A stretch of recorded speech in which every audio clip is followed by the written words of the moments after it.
الصلاة والسلام عليك يا رسول الله وعلى آلك وأصحابك يا حبيب الله. الصلاة والسلام عليك يا نبي الله وعلى آلك وأصحابك يا نور الله.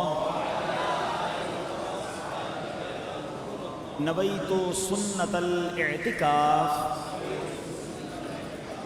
پیارے پیارے اسلامی بھائیوں اور مدنی چینل کے ناظرین، سوشل میڈیا کے ناظرین، آج جمعرات ہے اور ہر جمعرات دعوت اسلامی کا ہفتہ وار سنتوں بھرا اجتماع دنیا بھر میں ہزاروں مقامات پر ہوتا ہے، اور اسی سلسلے میں آج دعوت اسلامی کا ویکلی ہفتہ وار اجتماع کراچی کے علاقے نارتھ کراچی جامع مسجد فیض مدینہ میں جاری ہے. رب کریم ہم سب کا جمع ہونا اپنی بارگاہ میں قبول فرمائے اور آج کے اجتماع کی برکتیں ہم سب کو نصیب فرمائے. درود پاک پڑھنے کے بے شمار فضائل و برکات ہیں.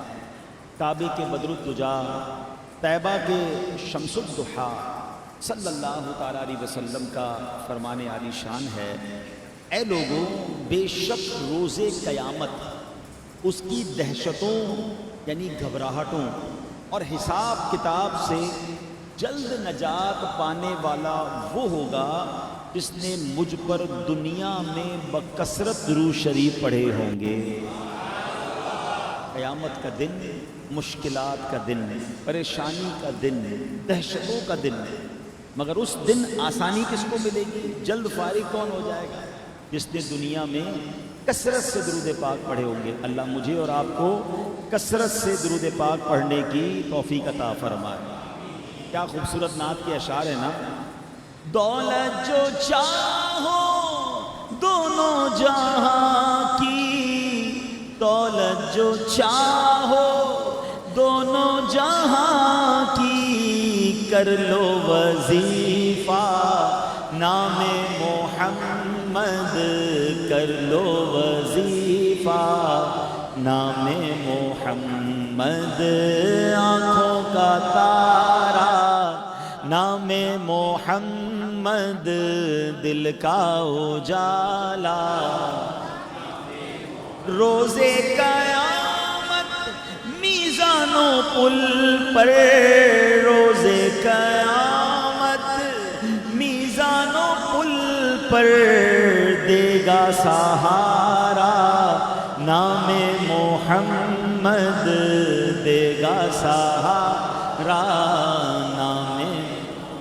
اور پوچھے گا مولا ہے لایا کیا کیا، پوچھے گا مولا ہے لایا کیا کیا، میں یہ کہوں گا نام محمد، میں یہ کہوں گا نام محمد.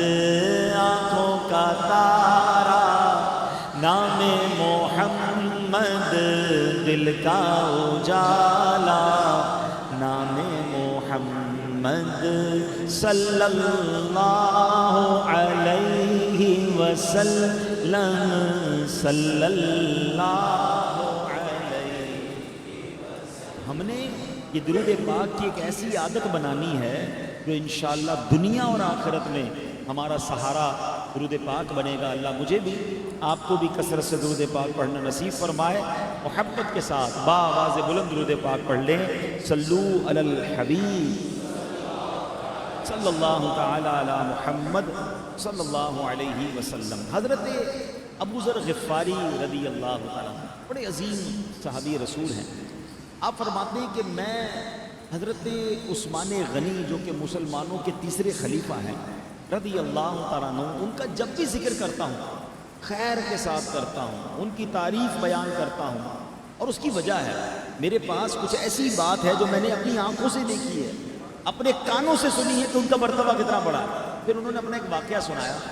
وہ کہتے ہیں نبی پاک علیہ السلام کے دور پہ چونکہ حضرت ابو ذر غفاری بھی تھے، کہتے ہیں پیارے آقا کی خلوتوں کا عاشق تھا کہ جب نبی پاک اکیلے تشریف فرما ہو نا، کوئی ساتھ نہ ہو تو میں پہنچ جاؤں، اور پیارے آقا کا وہ جو خلوت والا معاملہ ہے، نبی پاک کے ساتھ کچھ قرب کا معاملہ مجھے مل جائے تو میں تلاش کرتا رہتا تھا کہ جب نبی پاک کو میں دیکھتا رش نہیں ہے مجھے کھینچ لا۔ حضرت ابو ذر کہتے ہیں تھوڑی دیر ہوئی تو حضرت عمر فاروق رضی اللہ عنہ آ گئے۔ میں پیارے آقا نے بالکل وہی سوال کیا، اے عمر تمہیں کیا چیز کھینچ کر لائی؟ وہ کہتے ہیں اللہ اور رسول کی محبت کھینچ لائی۔ تھوڑی دیر ہوئی تو حضرت عثمان غنی آ گئے، نبی پاک کو سلام عرض کیا۔ پیارے آقا نے پوچھا اے عثمان کیوں آئے ہو میرے پاس، کیا چیز تمہیں لے کر آئی؟ کہتے ہیں اللہ اور رسول کی محبت کھینچ لائی ہے۔ گھر پہ ہوتے تھے قرار نہیں آتا تھا، فیملی میں ہوتے تھے دل نہیں لگتا تھا، بس جی چاہتا تھا ہر وقت سرکار کی بارگاہ میں حاضر ہو جائیں۔ اب حضرت ابو ذر کہتے ہیں میں نے دیکھا کہ 3 عظیم صحابہ آئے، اب نبی پاک علیہ السلام کے ہاتھ میں 7 یا 9 کنکریاں تھیں جس سے میرے آقا تسبیحاں وغیرہ پڑھتے تھے۔ اب بھی نبی پاک نے اپنی ہتھیلی پر ان کنکریوں کو رکھا تو ان کنکریوں نے تسبیح کرنا شروع کر دی۔ میں اور آپ کنکر سے تسبیح کرتے ہیں نا، میرے آقا وہ ہیں جن کے ہاتھ میں کنکریاں آ جائیں تو وہ تسبیح کرنا شروع کر دیں۔ اچھا اتنی آواز تھی ان تسبیح کی کہ حضرت ابو ذر غفاری کہتے ہیں کہ جتنے حاضرین تھے نا سب نے وہ آواز سنی۔ اب نبی پاک علیہ السلام نے وہ کنکریاں زمین پر رکھ دی، وہ کنکریاں خاموش ہو گئی۔ پیارے آقا علیہ السلام نے دوبارہ کنکریاں اٹھائیں اور حضرت ابو بکر صدیق رضی اللہ عنہ کے ہاتھ میں رکھ دی۔ حضرت ابو ذر کہتے ہیں کہ صدیق اکبر کے ہاتھ میں بھی کنکریاں تسبیح کر رہی ہیں، ہم سب آواز سن رہے ہیں۔ اب انہوں نے جیسی زمین پر رکھا کنکریاں خاموش ہو گئیں۔ میرے آقا علیہ السلام نے وہ کنکریاں اٹھائیں، حضرت عمر فاروق اعظم رضی اللہ عنہ کے ہاتھ میں رکھی۔ جیسے ہی فاروق اعظم کے ہاتھ میں گئیں کنکریوں نے پھر تسبیح کرنا شروع کر دی۔ انہوں نے کنکری زمین پہ رکھی، کنکریاں پھر خاموش ہو گئیں۔ اب نبی پاک نے وہ کنکریاں سیدنا عثمان غنی رضی اللہ عنہ کے ہاتھ میں دیں۔ جیسے ہی عثمان غنی رضی اللہ عنہ کے ہاتھ میں وہ کنکریاں آئیں انہوں نے پھر تسبیح کرنا شروع کر دی۔ جیسے ہی انہوں نے زمین پر رکھی تو کنکریاں خاموش ہو گئیں۔ سرکار دو عالم علیہ السلام نے فرمایا ہذہ خلافت النبوہ، یہ نبوت کی خلافت ہے۔ اس کے بعد نبی پاک نے اور جو حاضرین تھے ان کے ہاتھوں پر بھی کنکریاں رکھیں، مگر کسی کے ہاتھ میں جا کر کنکریوں نے تسبیح نہ کی۔ تو گویا یہ اعلان تھا، یہ سبحان اللہ ایک ترتیب نبی پاک نے بیان فرمائی کہ پہلے خلیفہ حضرت ابوبکر صدیق ہیں، پھر حضرت عمر فاروق ہیں، پھر عثمان غنی ہیں، اور سبحان اللہ خلافت کی ترتیب بھی یہ ہے۔ اور چوتھے خلیفہ کی شان کیا ہے؟ حضرت مولا علی شیر خدا کرم اللہ تعالی وجہ الکریم، کہ میرے آقا فرماتے ہیں کہ جس کا میں مولا ہوں اس کے علی مولا۔ حضرت علی یہاں موجود نہیں تھے، اگر وہ ہوتے تو یقیناً ان کے ہاتھ میں کنکریاں جو ہے وہ تسبیح کرتی۔ مگر اس روایت سے ہمیں پتہ چلتا ہے کہ ان صحابہ کرام کا کیا شاندار مرتبہ ہے۔ سبحان اللہ، اللہ کریم ان عظیم ہستیوں کا فیضان ہمیں نصیب فرمائے۔ اور یہ جو ترتیب خلافت ہے، کہ پہلے خلیفہ کون ہیں؟ حضرت ابوبکر صدیق رضی اللہ عنہ، دوسرے خلیفہ حضرت عمر فاروق رضی اللہ عنہ، تیسرے خلیفہ حضرت عثمان غنی رضی اللہ عنہ، چوتھے خلیفہ شیر خدا مولا علی کرم اللہ تعالی وجہ الکریم۔ یہ ترتیب قرآن میں بھی ذکر ہوئی ہے۔ اللہ نے کس طرح خوبصورت انداز میں قرآن میں ذکر فرمایا، سبحان اللہ۔ قرآن پاک میں اللہ کریم ارشاد فرماتا ہے محمد الرسول اللہ والذین معه اشداء علی الکفار رحماء بینہم تراہم رکعا سجدا یبتغون فضلا من اللہ ورضوانا سیماہم فی وجوہہم من اثر السجود۔ پہلے ترجمہ سن لیں پھر کیسے اشارہ ہوتا ہے ترتیب خلافت کا۔ آسان ترجمہ قرآن کنز العرفان، محمد اللہ کے رسول ہیں صلی اللہ تعالی علیہ وسلم، اور ان کے ساتھ والے کافروں پر سخت، آپس میں نرم دل، تو انہیں رکوع کرتے ہوئے، تو انہیں رکوع کرتے ہوئے سجدے کرتے ہوئے دیکھے گا۔ اللہ کا فضل و رضا چاہتے ہیں، ان کی علامت ان کے چہروں میں سجدوں کے نشان سے ہے۔ سبحان اللہ۔ اب علماء فرماتے ہیں اس میں جو اللہ نے فرمایا نا والذین معہ، ان کے ساتھ والے، اس سے مراد صدیق اکبر رضی اللہ تعالیٰ عنہ۔ اشداء علی الکفار، کافروں پر سخت، یہ کون ہیں؟ یہ فاروق اعظم رضی اللہ تعالیٰ عنہ ہیں، رحماء بینہم، آپس میں نرم دل، یہ حضرت عثمان غنی رضی اللہ تعالیٰ عنہ ہیں۔ اور تراہم رکعا سجدا، فرمایا تو انہیں رکوع کرتے ہوئے سجدے کرتے ہوئے دیکھے گا۔ اس سے مراد مولا کائنات مولا علی شیر خدا کرم اللہ تعالی وجہ الکریم ہے۔ سبحان اللہ، پتہ چلا کہ قرآن بھی اشارہ فرما رہا ہے کہ یہ چار نبی پاک کے جو ساتھی ہیں ان کی ترتیب بھی یہ ہے، اور یاد رکھیے یہی اہل سنت کا عقیدہ ہے کہ یہی ترتیب خلافت کی اور فضیلت کی ترتیب بھی یہ ہے کہ نبی پاک علیہ الصلوۃ والسلام کے بعد آپ کی امت میں سب سے افضل و اعلیٰ سبحان اللہ حضرت ابو بکر صدیق ہیں، بلکہ حضرت ابو بکر صدیق وہ ہیں کہ پوری دنیا میں انبیاء اور رسول کے بعد افضل البشر بعد الانبیاء اگر کوئی ہستی ہیں تو وہ حضرت ابو بکر صدیق رضی اللہ عنہ، اس کے بعد حضرت عمر فاروق ہیں، پھر عثمان غنی ہیں، اور پھر ہم سب کے دلوں کا چین مولا علی شیر خدا کرم اللہ تعالی وجہ الکریم ہیں۔ اب میرے پیارے اسلامی بھائیوں، اب ذرا غور کرم بات ہے، نبی پاک کا جو یہ واقعہ ہے کنکریوں والا، اس میں ایک بڑی کمال کا درس ہے۔ یہ نماز کا وقت نہیں تھا، یہ بیان اجتماع یا جو سمجھے کہ تبلیغ کا ٹائم نہیں تھا کہ صحابہ آتے تھے اور درس اور علم دین سنتے تھے یا سیکھتے تھے، یہ گھر پر ایک فری ٹائم جس کو کہتے ہیں نا وہ وقت تھا۔ صحابہ کرام اس وقت اپنے گھر پہ ہوتے تھے، مگر سبحان اللہ اب اپنے اس ٹائم سے نکل کر نبی پاک کے پاس آ گئے، اور پیارے آقا نے پوچھا کہ کیوں آئے ہو، کیا چیز کھینچ کر لائی ہے؟ تو جواب کیا دیا کہ حضور اللہ اور رسول کی محبت کھینچ کر لائی ہے، گھر پر چین نہیں آتا تھا۔ ارے یہ تو صحابہ تھے، جبریل امین تو سدرۃ المنتہا پہ رہتے ہیں نا، 500 سال کا سفر ہے، اللہ اکبر، پہلے آسمان کا، اور حضرت جبریل تو سدرۃ المنتہا 7ویں آسمان کے اوپر رہتے ہیں، مگر وہ بھی بار بار سرکار کی بارگاہ میں آتے۔ اعلیٰ حضرت کے برادر مولانا حسن رضا خان صاحب لکھتے ہیں نا کہ بے لکھائے یار ان کو چین آ جاتا، اگر حضور سے ملے بغیر حضرت جبرائیل کو چین آ جاتا، بے لکھائے یار ان کو چین آ جاتا، اگر بار بار آتے نہ یوں جبریل سدرہ چھوڑ کر، ارے وہ سدرۃ المنتہا چھوڑ کر دن میں کئی بار آتے تھے تو صحابہ کا دل گھر میں کیسے لگتا؟ جلوہ جانا دیکھ لیا تھا، آقا کے عشق میں گرفتار تھے۔ تو اے میرے پیارے اسلامی بھائیوں، پتہ چلا کہ مومن جو ہے اس کے دل میں ہر وقت اللہ اور رسول کی یاد ہونی چاہیے، اسے وہ یاد بے قرار کرے۔ اب صحابہ کرام تو گھر جا کر بھی واپس آ جاتے تھے۔ اب ذرا ہم اپنے آپ کو چیک کریں نا کہ ہمیں کتنا اللہ اور اللہ رسول کی یاد، اس کے رسول کی یاد آتی ہے۔ ذرا غور کریں نا، دکان پر ہیں، نماز کا وقت ہو گیا ہے، کیا اللہ کی بارگاہ کی حاضری کی یاد آتی ہے؟ کان میں اذان کی آواز بھی آتی ہے، مگر مسلمان کی نماز قضا ہو جاتی ہے۔ مومن وہ ہوتا ہے جس کا دل مسجد میں لگا رہے۔ آپ کو پتہ ہے ایک حدیث ہے کہ وہ خوش نصیب جن کو قیامت کے دن اللہ کے عرش کا سایہ ملے گا، وہ 7 قسم کے لوگ حدیث میں بیان ہوئے، ان میں سے ایک کیٹیگری وہ ہے کہ وہ بندہ جو مسجد سے نکلے مگر اس کا دل مسجد میں لگا رہے، پھر دوبارہ آنا ہے، ظہر پڑھ کے گیا ہوں عصر میں پھر آنا ہے، عصر پڑھ کے گیا ہوں مغرب میں پھر آنا ہے، عشاء پڑھنے پھر آنا ہے، بار بار آنا ہے، دل مسجد میں ہے۔ فرمایا قیامت کے دن اس کو اللہ کے عرش کا سایہ نصیب ہوگا۔ اور ہمارے کچھ لوگ ایسے ہیں جن کا دل مسجد سے دور ہو گیا، مسجد میں آنا ہی نہیں ہے، بڑی مشکل سے ہفتے میں ایک دن جمعے کی نماز میں، اچھا وہ بھی آ گئے تو پتہ کیا ہوتا ہے، جمعے میں آخر میں آئیں گے، ابھی امام صاحب سلام نہیں پھیریں گے تو نکلنے کی جلدی ہوگی، یعنی دل نہیں لگ رہا ہے، فارمیلٹی مجبوری ہے۔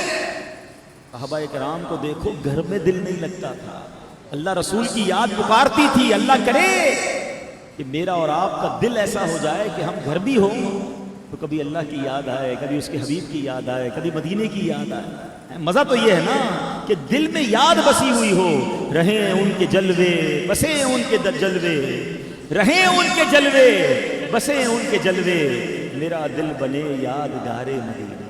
خوش نصیب ہیں وہ لوگ جن کا دل مسجد میں لگتا ہے۔ اب غور کیجئے، کبھی تلاوت قرآن کا دل نہیں چاہتا، اکیلے بیٹھے فارغ بیٹھے کوئی کام نہیں ہے، کیا کریں گے؟ موبائل نکالیں گے، اس میں پتہ نہیں کیا دیکھ رہے ہیں، یار تھوڑی دیر اسی موبائل پر قرآن ڈاؤن لوڈ کر لیتے، یاسین شریف پڑھ لیں، سورہ ملک پڑھ لیں روزانہ رات کو، کچھ تو اللہ کا کلام پڑھے نا۔ اگر جس سے محبت ہو نا، آپ کو پتہ ہے کچھ لوگوں کو اپنے گھر والوں سے پیار ہوتا ہے، تقریباً سبھی کو ہوتا ہے، اپنے بچوں سے پیار ہوتا ہے، اکیلے میں بیٹھ کر ان کی تصویریں دیکھ رہے ہوتے ہیں. کیوں دیکھتے ہیں؟ یار بچہ یاد آ رہا, فیملی یاد آ رہی تھی, یار پرانی کوئی تصویر ہے, ایک یادگار ہے. دل ہوتا ہے نا تو بندہ اس کا ذکر کرتا ہے, اس کو دیکھتا ہے.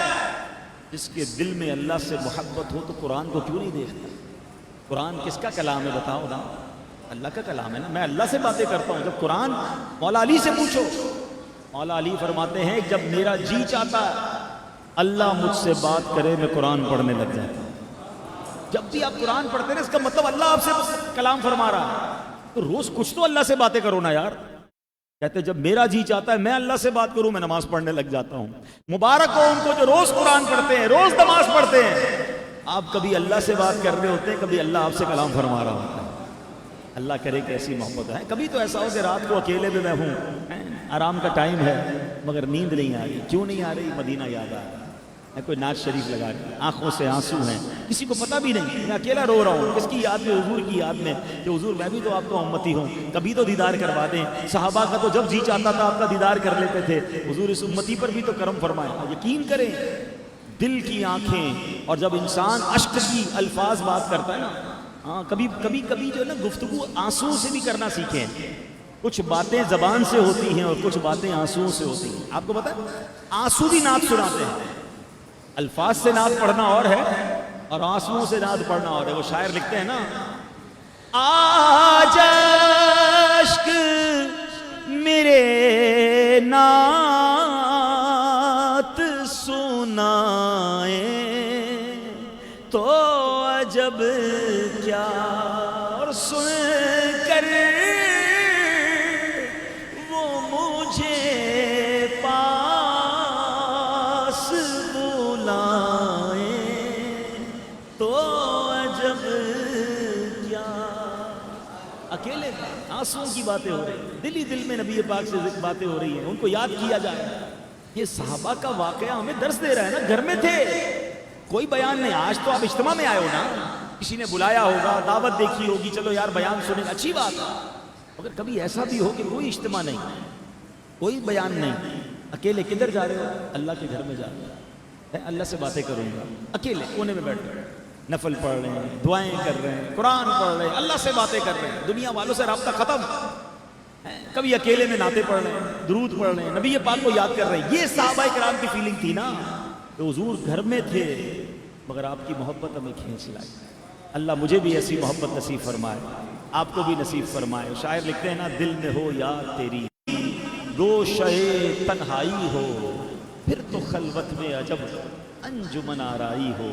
آستانے پہ تیرے سر ہو اجل آئی ہو, اور اے جان جہاں تو بھی تماشا کی ہو. بند جب خواب اجل سے ہو حسن کی آنکھیں, اس کی جلووں میں اس کی نظروں میں تیرا جلوہ زیبائی ہو. اللہ مولانا حسن رضا خان صاحب کے اس کلام کی برکت سے ہمیں اکیلے میں خلوتوں میں بھی نبی پاک کی یاد نصیب فرمائے. اب چلتے ہیں میرے پیارے اسلامی بھائیوں, آج چونکہ حضرت عثمان غنی رضی اللہ تعالیٰ عنہ کی سیرت ہمارا موضوع ہے, تو آپ کا ایک مختصر تعارف بھی سن لیں.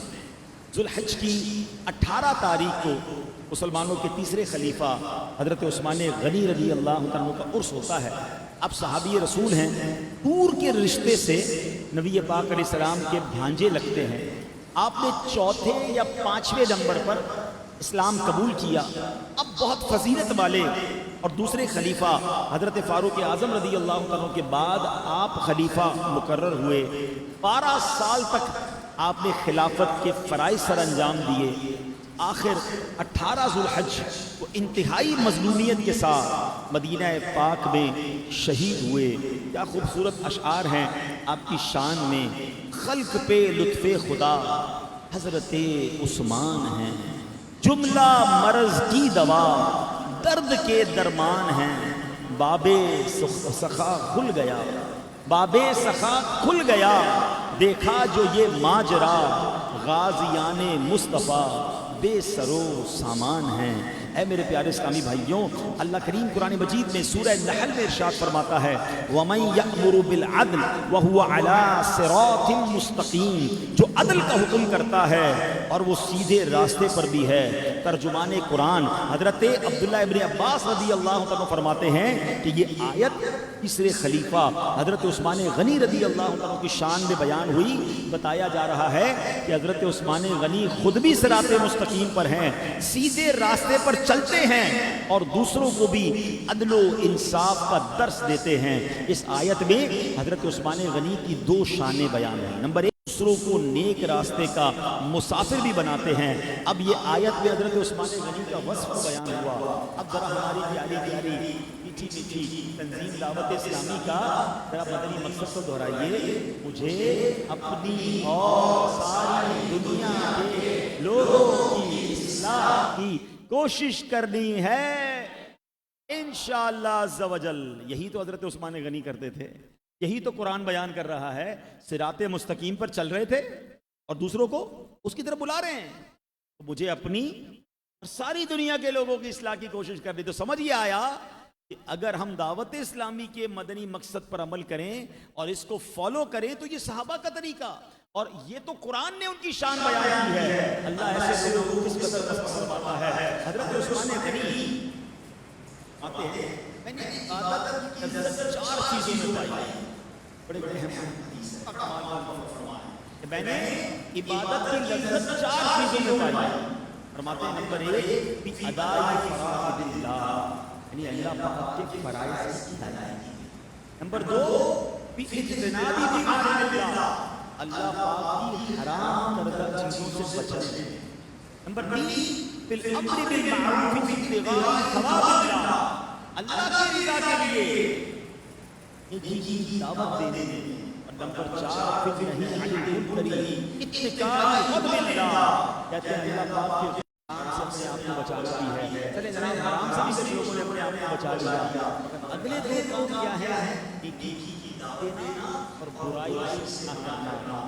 طریقے کی جذبہ ہمیں دعوت اسلامی بار بار دے رہی ہے کہ آئیے ہم نے خود بھی نیکی کرنی ہے، ہم نے دوسروں کو بھی نیکی کی طرف بلانا ہے، خود بھی برائی سے بچنا ہے، دوسروں کو بھی بچانا ہے۔ سبحان اللہ، پیر علی سنت کے کلام کا بڑا پیارا شعر ہے نا، بڑی پیاری عقیدہ دربار رسالت میں کی ہے کہ میں مبلغ بنوں سنتوں کا، خوب چرچا کروں سنتوں کا۔ اللہ کی بارگاہ میں کیا ہوا ہے؟ میں مبلغ بنوں سنتوں کا، خوب چرچا کروں سنتوں کا، یا خدا درس دوں سنتوں کا، او کرم اہل شہر مدینہ۔ مبارک ہو مبلغین کو، مبارک ہو علماء کو، ان اسلامی بھائیوں کو، اسلامی بہنوں کو جو لوگوں کو سنتوں کی طرف بلاتے ہیں، نماز کی طرف بلاتے ہیں اور برائی سے بچاتے ہیں۔ یہ اللہ والا کا طریقہ، یہ انبیاء اور صحابہ اور اولیاء کا طریقہ ہے۔ اللہ اس پر عمل کرنے کی توفیق عطا فرمائے۔ اے میرے پیارے اسلامی بھائیوں، اب یہاں عثمان غنی کے ہم نے قرآن سے بھی فضائل سنے، اب حضرت عثمان غنی کے تین بڑے اوصاف تو دیگر صحابہ کرام میں موجود تھے، اگر آپ کے اندر کچھ ایکسٹرا بڑے کمال کے ساتھ نمایاں ہوتے تھے، اور وہ تین اوصاف کس نے بیان کی؟ اس شخصیت نے بیان کی جس سے ہم سب کو بڑا پیار ہے۔ داتا گنج بخش علی، گنج بخش فیض علی، مظہر خدا، ناقص پیر کامل، ہمارے دعوت کیا بڑے فرماتے ہیں مشائخ یعنی بڑے بڑے اولیاء کرام نے تین چیزیں حضرت عثمان غنی سے سیکھی ہیں۔ بڑے بڑے اولیاء، بڑے بڑے اولیاء، تین چیزیں کیا ہیں؟ ہدیہ مال و جان، اللہ کے نام پر اپنا مال اور جان قربان۔ نمبر دو تسلیم امور، یعنی اللہ نے جو تقدیر عطا فرمائی، جو قسمت میں لکھ دیا اس پر راضی رہنا۔ نمبر تین اخلاص، یعنی ہمیشہ رب کی رضا کا طلب کرنا، دنیا والوں کے لیے اللہ کے لیے عمل کرنا۔ داتا حضور فرماتے کہ بڑے بڑے اولیاء نے یہ تین کام جو ہیں یہ حضرت عثمان غنی سے سیکھے، ان کی سیرت سے سیکھے ہیں۔ ویسے تو یہ ہر صحابی میں یہ کام تھا، یہ وصف موجود تھا، مگر جس شان سے عثمان غنی نے اس پر عمل کیا یہ آپ کی خصوصی شان ہے۔ اب ذرا ایک ایک کر کے ان تینوں پر بات کر لیتے، ٹھیک ہے نا؟ پہلا کیا ہے کہ نذرانہ جان، اپنی جان کام قربان کر۔ اور دوسرا کیا تھا؟ اللہ کی رضا پر راضی رہنا. آپ کو آپ کی زندگی میں بتا دیا گیا تھا کہ آپ پر ایک آزمائش آنے، آپ بڑی ظلم کے ساتھ شہید کی. اور یہ کیسے ہوا تھا؟ ایک بار حضرت ابو موسیٰ اشعری رضی اللہ تعالیٰ فرماتے ہیں کہ ہم نبی پاک کے ساتھ تشریف فرما تھے اور مدینے کے باغوں میں سے ایک باغ میں بیٹھے تھے. دروازے پر دستک دی. پیارے آقا نے فرمایا افتح لہو وبشرہ بالجنہ، دروازہ کھول دو اور جو آ رہا ہے اس کو جنت کی بشارت دے دو. دروازہ کھولا گیا، سامنے پتہ ہے کون؟ حضرت ابو بکر صدیق رضی اللہ تعالیٰ. تھوڑی دیر میں دوبارہ دروازے کو دستک ہوئی. آقا دوبارہ فرماتے افتح لہو وبشرہ بالجنہ، جاؤ دروازہ کھولو اور جو دروازے پر ہے اس کو جنت کی بشارت دے دو. دروازہ کھولا گیا، حضرت عمر فاروق رضی اللہ تعالیٰ موجود ہیں. ابو موسیٰ اشعری فرماتے میں نے ان کو بھی جنت کی بشارت دے دی. یہ حدیث کہاں ہے؟ بخاری شریف میں، اور یہ 6 جگہ بخاری شریف میں موجود ہے. حدیث کی بڑی بڑی کتابوں میں موجود ہے. ابھی میں بتاؤں گا اس ایک حدیث سے کتنے عقیدے کے مسئلے حل ہو گئے اور سبحان اللہ صحابہ کی شان کیا ہے. اب آگے بڑھتے ہیں. تیسری بار دروازے پر دستک ہوئی. اب نبی پاک نے فرمایا افتح وبشر بالجنہ علی بلوى تصیبہ، دروازہ کھولو، آنے والے کو بتا دو انہیں ایک مصیبت پہنچے گی، اس کے بعد جنتی ہے. اب جب دروازہ کھولا گیا حضرت عثمان غنی رضی اللہ عنہ ابو موسیٰ اشعری نے کی خوشخبری بھی دی، بتایا آپ پر ایک آزمائش ہے. جب انہوں نے سنا کہ جنت کی بشارت ہے، جب سنا مصیبت آنے والی ہے، کہتے ہیں اللہ المستعان، اللہ مددگار ہے. یہ مصیبت پہنچے گی، اللہ کی مدد سے میں انشاءاللہ مصیبت پر کامیابی حاصل کر لوں گا، صبر کر لوں گا. اے میرے پیارے بھائیو، اب اس حدیث پاک سے اتنی باتیں سمجھ آ رہی ہیں. ایک تو یہ پتہ چلا کہ یہ تینوں صحابی قطعی جنتی، نبی پاک کی زبان سے سبحان اللہ جنت کی بشارت آئی ہے. دوسری بات، اب دروازے کے پیچھے کون ہے یہ کون جانتا ہے؟ کون آ رہا ہے؟ اب اس پہ لوگ کہتے ہیں نا نبی پاک کے پاس علم غیب تھا کہ نہیں. میں بخاری کی حدیث اور بخاری شریف کی بھی وہ حدیث جو 6 جگہ بخاری میں موجود، 6 بار اس حدیث کو رقم کیا گیا. اس حدیث میں کئی علم غیب کی خبریں ہیں. دروازے کے پیچھے کون ہے میرے حضور جانتے ہیں. تو دروازے کے پیچھے ہے اس کا خاتمہ ایمان پر ہوگا، جنت میں ہو جائے گا. اس کا خاتمہ ایمان پر خاتمہ ہوگا، یہ بھی حضور جانتے ہیں. ٹھیک ہے، اب جنتی ہیں یہ بھی حضور جانتے ہیں. اور حضرت عثمان غنی کے بارے میں تو یہ بھی فرما دیا کہ ان پر مصیبت آنی ہے، ان پر جناب ظلم ہوگا، وہ شہید کیے جائیں گے. میرے حضور یہ بھی جانتے ہیں. تو پھر ہم کیوں نہ کہیں کہ اور کوئی غیب کیا تم سے نہا ہو بھلا. آئیے دیکھیں پڑھتے ہیں اور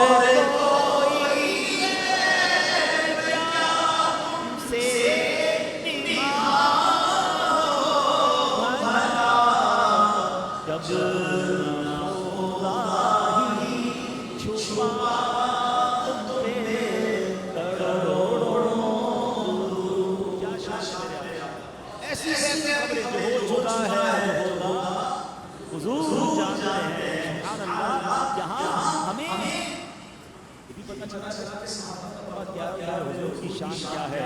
وہی ہے کرے شرم و حیا ذوالنورین، مقام ان کی حیا حضور جانتے ہیں. اے میرے پیارے ساتھیو، اب تو بتا دیا گیا کہ آپ شہید ہوں گے. تو حضرت عثمان غنی نے یہ کیا، یہ بات جا رہا ہے وہ کرتے ہیں شہادت چل جائے، تیرا امتحان چل جائے، روز اللہ کی بارگاہ میں سلام العذاب ڈالیں کہ اللہ اس مشکل کو ٹال دے. نہیں، بلکہ آپ انتظار کر رہے ہیں. کتنا انتظار ہے کہ وہ امتحان کب آئے گا، وہ شہادت کب ملے گی. قرآن آپ کی شان بیان کر رہا ہے. اللہ قرآن میں فرماتا ہے وَمِنْهُمْ مَنْ قَضَىٰ نَحْبَهُ وَمِنْهُمْ مَنْ يَنتَظِرُ. فرمایا تو ان میں کوئی اپنی منت پوری کر چکا اور کوئی ابھی انتظار کر رہا ہے. بچپن سے بتا دیا گیا کہ آپ شہید ہوں گے. اگر کبھی آپ نے فکر نہ کی کہ شہادت ٹل جائے، نہ مولا علی نے، نہ بی بی فاطمہ رضی اللہ عنہا نے کسی نے ریکویسٹ نہیں کی اللہ رسول کی بارگاہ میں کہ حضور دعا کریں یا اللہ یہ مصیبت ٹال دے. یہ ریڈی تھے. امتحان آئے گا تو ہم انشاءاللہ اس امتحان میں کامیاب ہو جائیں گے. ہم صبر کے ساتھ اس آزمائش کو انشاءاللہ فیس کریں گے. وہ شاعر لکھتے ہیں نا، زباں پر شکوے رنج و علم لایا نہیں کرتے، زباں پر شکوے رنج و علم لایا نہیں کرتے، نبی کے نام لیوا غم سے گھبرایا نہیں کرتے. نہیں آئی آنے والی رہی ہے. ہاں یہ نہ سمجھے کہ ساری زندگی سکون سے گزرے گی، یہ اللہ کی مشیت ہے، آزمائش آتی ہے. اب صبر والے لوگ اس آزمائش کو قبول کرتے ہیں، ایکسپٹ کرتے ہیں، ویلکم کرتے ہیں اور صبر کے ساتھ زندگی گزارتے ہیں. اللہ نے صبر کرنے والوں کے لیے بڑا انعام تیار ہے. یہ زندگی کی جو گاڑی ہے وہ مسائل کی وجہ سے چلتی ہے. ایک اور بڑا پرابلم ہے، کسی کو دیکھتے ہیں بڑا ہنسا ہے، بڑا مسکراتا ہے، یہ تو موج میں ہے، تکلیف وہ گاڑی ہے، تکلیف گھر ہے، ٹینشن، اس کی نوکری ہے، نوکری نہیں، یہ آپ کی بھول ہے. کسی کی راحت کا مطلب یہ ہے کوئی ٹینشن نہیں. اندر حالات سب کے ساتھ کچھ چل رہے ہوتے ہیں. کچھ لوگ اس حوالے سے ایسے ہوتے ہیں کہ ان کے چہرے سے نہیں پتا چلتا، ہونا بھی نہیں چاہیے. میرا چہرہ کیوں کسی کو بتائے کہ میں تکلیف میں ہوں، میں کسی کو کیوں بتاؤں میرا مسئلہ کیا ہے، پرابلم کیا ہے. اچھی بات تو یہ ہے کسی کا احسان کیوں اٹھائے، کسی کو حالات کیوں بتائے، دنیا والوں کو بتا کے کیا فائدہ ہے. کسی کا احسان کیوں اٹھائیں، کسی کو حالات کیوں بتائیں، تمہیں سے مانگیں گے تم ہی دو گے، تمہارے در سے ہی دولت. اچھا بندہ بھی وہ ہوتا ہے جو دنیا والوں کو اپنے مسائل میں بتاتا ہے. جانتا ہے رب کون ہے، وہ ہے نا میرا مددگار موجود ہے، میں کیوں دنیا والوں کو بتاؤں. بندے کو مسکراتا دیکھتے ہیں یہ بڑے موج میں ہیں، بڑا خوش ہے. سب کے اپنے مسئلے ہیں، اپنے پرابلم، امیر کے اپنے پرابلم، جوان کے اپنے پرابلم، بڑھاپے میں الگ پرابلم ہے. تو کوئی نہیں جانتا اس کے اپنے مسائل ہیں، دنیا جانتا ہے اس کے اور مسائل ہیں. ہر بندے کے ساتھ کسی کا کچھ پرابلم ہے. یہ مت سمجھو کہ میں اپنے آپ میں دکھی ہوں. بس اللہ نے اگر کسی آزمائش میں ڈالا ہے تیار صبر کے ساتھ انشاءاللہ یہ آزمائش گزاریں گے. تھوڑے دن ہیں، یاد رکھیے گا، ہر رات کے بعد صبح آتی ہے، ہر دھوپ کے بعد چھاؤں آتی ہے، ہر سردی کے بعد گرمی اور ہر گرمی کے بعد سردی آتی ہے. ایسے ہی مصیبت کے دن تھوڑے ہوتے ہیں، یہ گزر جائیں گے، مگر کمال اس کا ہے اس نے یہ دن شکوے میں گزارے، شکایت میں گزارے، کمپلین میں گزارے، صبر میں گزارے، اللہ کی رضا میں گزارے. جس نے یہ دن مشکل کے اللہ کی رضا پر راضی رہنے میں گزارے، اس کو کمال کے سکھ کے دن عطا فرمائے. اس حضرت عثمان غنی کو معلوم تھا کہ میری شہادت نہیں ہے، ظلم ہوگا مجھ پر، مگر ریڈی تھے. اور ریڈی بھی کیسے تھے ذرا سنیے گا. حضرت عثمان غنی کی خلافت کا آخری سال کچھ منافقوں نے آپ کے خلاف سازش رچائی اور آپ کے خلاف بغاوت کر دی، آپ کے گھر مبارک پر گھیراؤ کیا.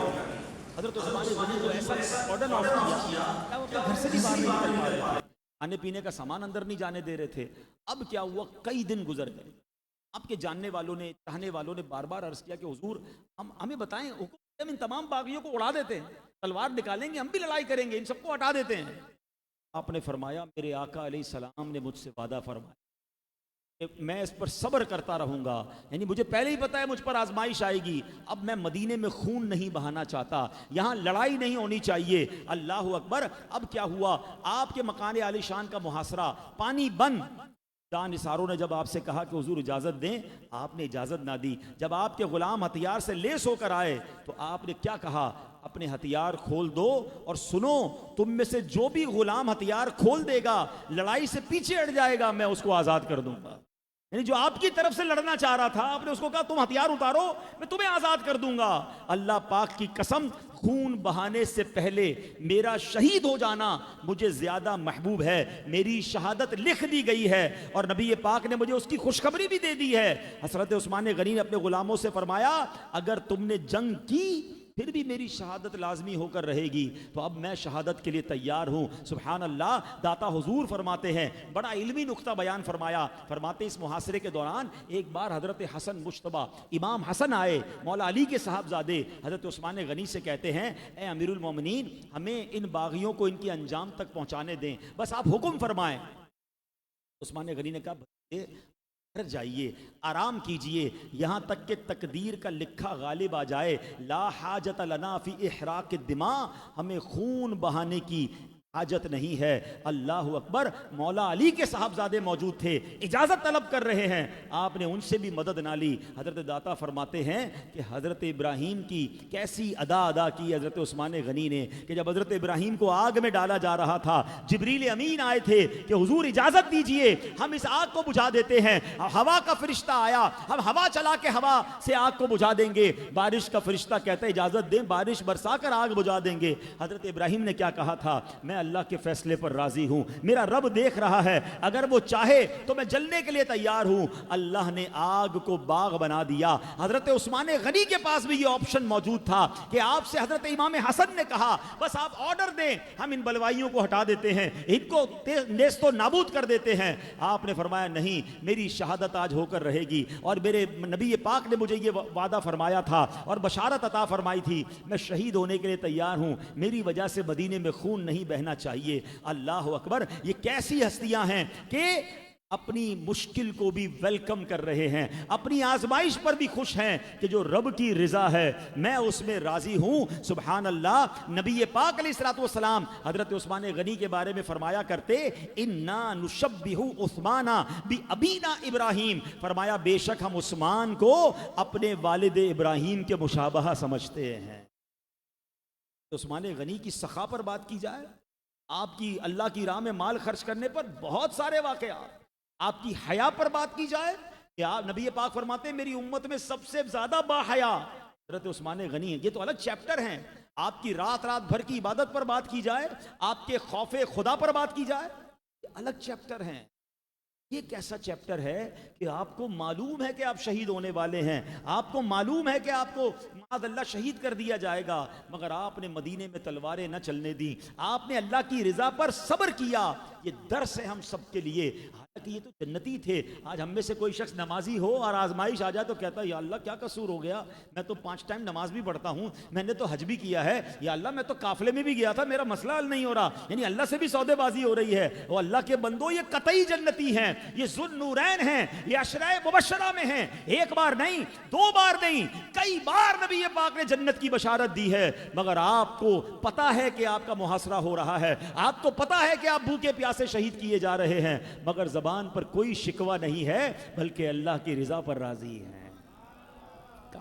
کاش حضرت عثمان غنی کا رب کے فیصلوں پر راضی رہنے والے انداز کا صدقہ نصیب ہو جائے۔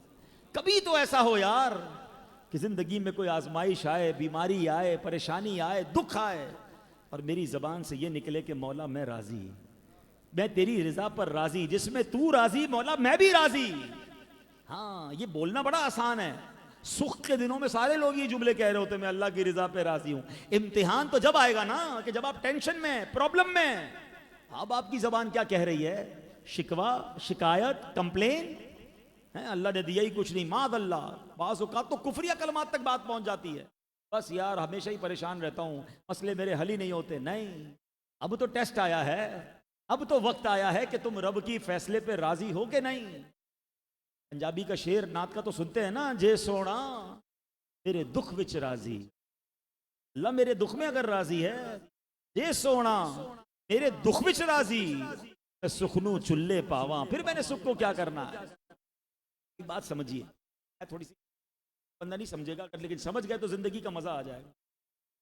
عام لوگ جو ہے نا، عام ہم جیسے جو نارملی اللہ سے پتہ کیا کہتے ہیں؟ یا اللہ اس حال میں رکھ جس حال میں میں راضی۔ ایسے کہتے نہیں ہیں، مگر ہماری کیا ڈیمانڈ ہوتی ہے؟ اے اللہ بیماری دور کر دے، کاروبار میں برکت دے دے، اولاد دے دے، پریشانی دور کر دے، یعنی یہ مل جائے یہ چلا جائے۔ اٹ مینز مطلب کیا ہے؟ جس میں میں ریلیکس، جس میں میں فلیکسیبل، جس میں میری آسانی، اے اللہ وہ کر دے۔ اے اللہ اس حال میں رکھ جس حال میں میں راضی۔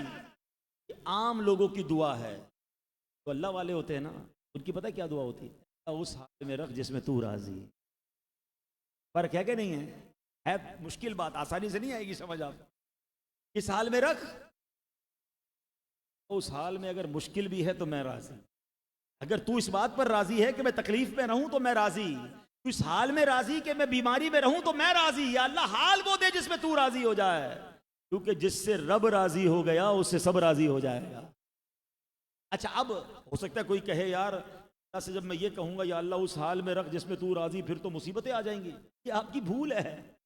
میں آپ کو بلا تمثیل سمجھاتا ہوں. آپ کے دو بیٹے ہوں, ایک بیٹا جب بھی گھر جائیں ڈیمانڈ ہی ڈیمانڈ ہے اس کے بعد, ابو موبائل چاہیے, ابو پیسے چاہیے, ابو دوستوں کے ساتھ گھومنے جانا ہے, ابو یہ چاہیے, ابو وہ, جب جاؤ اس کے بعد کوئی 5 ڈیمانڈیں تیار, اور نہ تو کہتا ابو آپ اچھے ابو نہیں ہیں. اور دوسرا بیٹا خاموش, آپ کو کیا چاہیے, جو دینا ہو دے دیں, آپ خوش رہیں. دونوں میں سے کس پہ زیادہ پیار آئے گا؟ اپنا فیصلہ بتاؤ نا. دو بیٹے ہیں, ایک ہر وقت مانگتا رہتا ہے, دوسرا کہتا ہے ابو جو آپ دیں گے میں اس میں راضی, بس آپ راضی رہنا. اب جس دوسرے بچے پر آپ کو زیادہ پیار آ رہا ہے اس کو کم دیں گے آپ زیادہ دیں گے, اس کا زیادہ خیال رکھیں گے, وہ دل کے آپ کے زیادہ قریب ہوگا. بلا تمثیل, اللہ کی کوئی اولاد نہیں, معاذ اللہ, سمجھانے کے لیے مثال دی تھی. ایک بندہ ہے جو روز اللہ سے کہہ رہا ہے اللہ یہ دے دے, یہ دے دے, یہ لے لے. ڈیمانڈیں بھی عجیب عجیب ہیں, یا اللہ یہ والے مال کی قیمت بڑھ جائے, یہ والے کی کم ہو جائے, یہ والا مال بک جائے, یہ والا رک جائے. پتہ نہیں کیا کیا ڈیمانڈیں اللہ سے کر رہے ہوتے ہیں. میں نہیں کہتا دنیا مت مانگو, مگر اللہ سے بھی بعض اوقات لوگ سودے بازی کر رہے ہیں. ایک بندہ ہے جو کہتا ہے یا اللہ بس حال میں رکھ جس میں تو راضی. سچ بتاؤ نا, رحمت کس پر برسے گی؟ جب بندہ اپنا آپ سپرد کر دیتا ہے نا, پھر اللہ غیب کے خزانوں سے عطا فرماتا ہے, پھر اس کے درجے بڑھتے ہیں, اس کے دل میں نور بڑھتا ہے, وہ اللہ کے قریب ہوتا چلا جاتا ہے, اس پر معرفت کے دروازے کھلنا شروع ہو جاتے ہیں. ہم کبھی اللہ سے ایسی دوستی کر کے تو دیکھیں نا کہ یا اللہ اس حال میں رکھ جس حال میں تو راضی ہے, اور مولا جس حال میں تو رکھے گا اس حال میں بھی راضی ہوں. اور یہ ہمیں بزرگوں کی سیرت سے ملتا ہے. حضرت ابراہیم کا واقعہ پڑھیں, حضرت عثمان غنی کا واقعہ پڑھیں, بلکہ کئی اولیاء کرام کا یہ واقعہ ہے. یہ بات بات پر شکوے نہ کیا کرو, اپنی پرابلمز لوگوں کو نہ بتایا کرو. اب مثال کے طور پہ حضرت رابعہ بصریہ کا واقعہ رضی رحمت اللہ تعالی علیہا, اب کہیں جا رہی تھی, ایک شخص قریب سے گزرا, سر پر پٹی بندھی. تو پٹی کیوں باندھی ہے؟ بی بی وہ سر میں درخت تھا, سر میں درد ہو رہا تھا, اس لیے پٹی باندھی. اب ذرا غور سے جملہ سنیے گا, بات بڑوں کی بات ہے نا, تھوڑی آسانی سے سمجھنی آتی, غور کرنا. آپ نے کہا کبھی صحت کی پٹی بھی ہاں نہیں ہے, سمجھ آئے نا تو پھر یہ دل کی کلیاں کھل جاتی. کیا فرمایا؟ سر میں درد ہے اس لیے پٹی باندھی کہ لوگوں کو پتا چلے کہ اللہ نے درد دیا ہے. جس رب نے اتنے دن صحت مند رکھا, کوئی پٹی باندھی کہ اللہ نے صحت مند رکھا. آئی بات سمجھ کہ اپنی بیماری کیوں بتانی لوگوں کو, اپنی مصیبت کیوں بتانی ہے؟ اللہ نے کتنے دن صحت میں رکھا وہ تو نہیں بتایا. یار بس آج سر میں بڑا درد, پیٹ میں بڑا درد, یار مارکیٹ بڑی ڈاؤن ہے, موڈ میرا اچھا نہیں ہے, موٹر سائیکل میری ابھی لگ گئی. بھائی آپ نے نئی موٹر سائیکل خریدی تھی, سب کو مٹھائی کھلائی تھی, وہ تو نہیں کھلائی. بتانا سب کو آج موٹر سائیکل لگ گئی, موبائل گر گیا, موبائل چوری ہو. اپنی پرابلم سب کو بتانی ہے, کیوں بتانی ہے؟ کیا یہ دلا دے گا موبائل مجھے نیا؟ یہ نا شیطان کا وار سمجھیں. اپنی مصیبت دوسروں کو بتا کر صبر کا ثواب بھی گیا. تھوڑی ٹھیک ہو جائے گی, میں ان کو بتاؤں گا میرے پیٹ میں درد ہو رہا ہے, یہ کون سے ڈاکٹر ہیں؟ لیکن درد وہی ہے, ثواب چلا گیا. عیش آئی ہے, میں جانوں اور میرا رب جانے, اور بندہ کہے مولا اگر تو راضی میں بھی راضی. اب بلیو کرے یہ باتیں تھوڑی سی مشکل ہیں جو میں کر رہا ہوں, اور اللہ کرے جو میں سمجھانا چاہ رہا ہوں آپ سمجھ رہے ہوں, لیکن جس نے ایک نے بھی یہ بات پک کر لی نا, پھر آزمائش نہیں لگے گی, پھر مشکل نہیں لگے گی. کیوں؟ اللہ کریم جن بندوں سے محبت فرماتا ہے, حدیث کا مضمون ہے, ان پر آزمائش بھیجتا ہے, ان پر آزمائشوں کی بارش ہوتی ہے. اور کیوں ہوتی ہے؟ اللہ کی مشیت یہ ہے کہ میرا بندہ صبر کرے, دنیا میں جو گناہ کیے ہیں وہ معاف ہو جائیں, میرے پاس آئے تو اپنی جنت میں داخل کر دوں. تو کیا پتا مجھ پر بیماری, آزمائش, مشکل اس لیے آئی ہے, میرے گناہ رب معاف کرنا چاہتا ہے, میرے درجے بڑھانا چاہتا ہے, مجھے جنت میں اعلیٰ نعمتیں دینا چاہتا ہے. مگر ہائے میری بے صبری, ہائے میرے واویلے, ہائے میری کمپلین کرنے کی عادت. بلکہ اب تو کوئی ملتا نہیں تو ٹیکسٹ میسج پہ چلا رہے ہوتے ہیں, سوشل میڈیا پہ لگا دیں گے فیلنگ بیڈ ہیں. اب سب کو پتا چل گیا کہ آج فیلنگ سک, اپنے آپ کو بیمار فیل کر رہا ہوں, آج موڈ اچھا نہیں ہے, دنیا کو بتا رہے ہیں. بات جس کو سمجھ آ جائے نا وہ انشاءاللہ روزانہ نیکیاں کمائے گا. کیونکہ آزمائشیں تو آ رہی ہے, ابھی گرمی ہے, اب مثال دیتا ہوں, گرمی ہے, کو بھی پتا ہے گرمی, آپ آ رہے, مجھے بھی آ رہے, اور بہت گرمی ہے, بالکل مزہ نہیں آ رہا یار. دیکھو یار کتنا پسینہ نکل, کیا ہوا, گرمی چلی گئی؟ گرمی تو نہیں گئی, مگر صبر کا ثواب بھی چلا گیا نا. اس گرمی کے ساتھ بندہ یاد کرے کہ اللہ سے دعا کرے, اللہ پنکھوں کے نیچے بیٹھا ہوں مگر پسینہ آ رہا, یا اللہ محشر کے دن میرا کیا بنے گا. ایک میل پر ہوگا، زمین تانبے کی ہوگی، ہر تھوڑی دیر بعد پیاس لگتی ہے، میرے کریم میں پانی پی لیتا ہوں، محشر کے دن کی پیاس کا کیا کروں گا؟ اے اللہ، اے کریم، مجھے محشر کی گرمی سے بچائی ہو، یہ دعا کرے نا اللہ سے۔ لیکن بس واویلا ہی، بس لڑائی جھگڑا کمپلین، گاڑی میں آ رہے ہیں ٹریفک جام، اب گاڑی پہ بیٹھ کے گالیاں دے رہے ہیں، آل فال بک رہے ہیں، یار دیکھو ٹریفک جام ہے، پتہ نہیں کیا ہوگا، گورنمنٹ بھی ٹھیک نہیں ہے، روڈ بھی ٹھیک نہیں ہے، لوگ بھی ٹھیک نہیں ہیں، کیا بکی جا رہے ہیں؟ ٹریفک کھل گیا آپ کے کہنے سے؟ پڑھ لو نا یار، آپ کے کہنے سے ٹریفک نہیں کھل جائے گا، مگر آپ کو جو صبر کا موقع ملا تھا،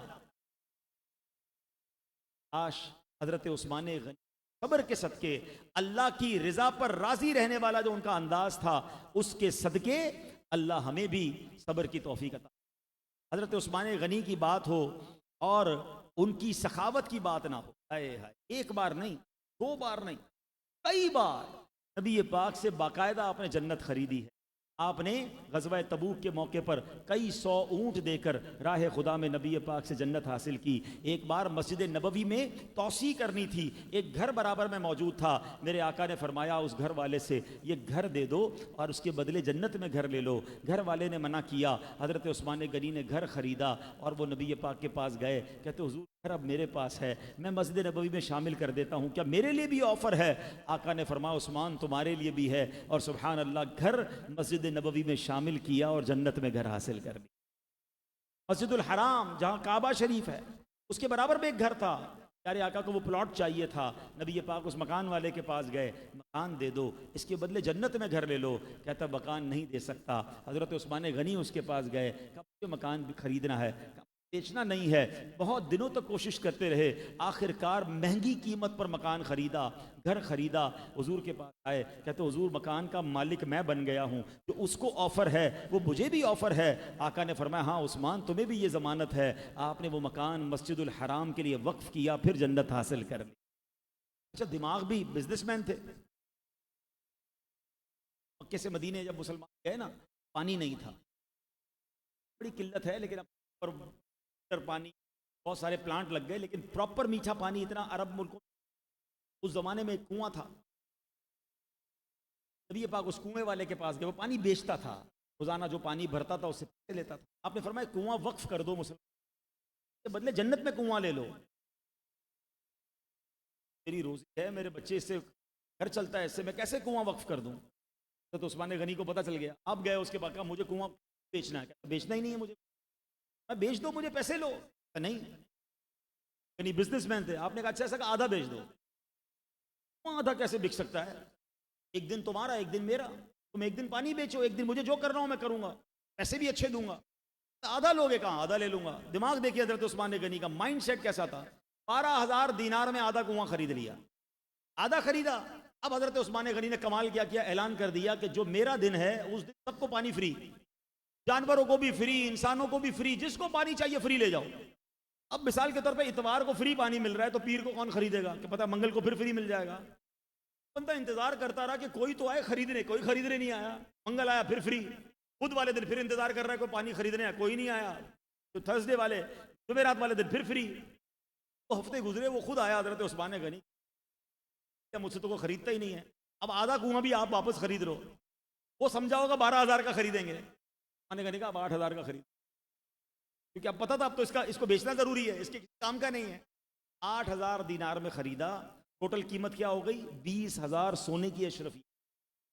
یہ پاک کی بارگاہ میں آئے، آ کر کہتے ہیں حضور آفر دی تھی جنت میں کنواں لے لو، حضور اب کنواں میں نے خرید لیا ہے، کیا جنت کا کنواں مجھے بھی ملے گا؟ آقا نے فرمایا عثمان تمہیں ملے گا۔ حضرت عثمان غنی نے وہ کنواں مسلمانوں کے لیے وقف کر دیا، اور مزے کی بات بتاؤں آج بھی وہ کنواں موجود ہے مدینہ شریف میں، بیر روما حضرت عثمان غنی کا کنواں آج بھی موجود ہے، اور اس کنویں سے اتنی برکت ہوئی ہے، اتنا اس کے اندر جناب باغات بنے ہوں نا، آگے صدقہ نہ بھی دیا تو کیا ہو گیا بھائی، آتا تو ہوں اجتماع میں، قافلے میں نہ گیا تو کیا ہو جائے گا، ارے بھائی میں نے خود جناب کچھ علم دین سیکھ لیا ہے، دوسروں کو نہ سکھاؤں تو کیا ہو جائے گا۔ یقیناً کئی چیزیں فرض واجب نہیں ہیں، لیکن جتنی نیکیاں کرتے جائیں گے اتنی نیکیاں آپ کو کام آئیں گی، جنت میں درجے بڑھتے جائیں گے۔ ارے جس طرح اکاؤنٹ میں پیسے بڑھانے میں ہمیں خوشی ہوتی ہے، اسی طرح نیکیاں بڑھانے میں خوشی کیوں نہیں ہوتی؟ حضرت عثمان غنی کو دیکھیں، جب موقع ملتا تھا آگے بڑھ کر جنت حاصل کر لیتے تھے۔